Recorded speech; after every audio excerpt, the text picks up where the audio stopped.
Bismillahirrahmanirrahim. Hurmatlı elim jurtum, mına biz hazır Cuma namazından çıktık. Cuma namazında dağı bayanlarda aytılganday, mına ayrıkça Cuma gündöründe biz joldogu жүрgүнчүлөргө, ошондой эле тыгынчылыкка себепчи болуп калып атабыз. Анда биз эмне кылайлык?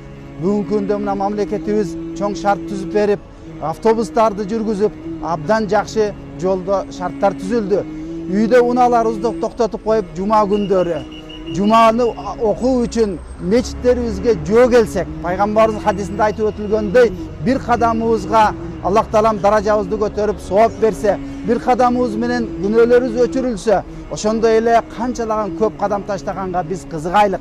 Анда унаа тыгындарын жоготуу үчүн жол ремонттору, башкаларда ошондой эле кээде шашкан адамдарга, мамлекеттик кызматта иштеген, сааты менен иштегендерге дагы келип мечиттерге келип намаз окуп кетүүгө жолтоо болбостон, анда үйлөрүбүзгө унааларыбызды токтотуп коюп, жөө кадам таштап мечиттерге келсек, сооп болсо, жол эрежелери, башка жол кырсыктары деген азаят эле.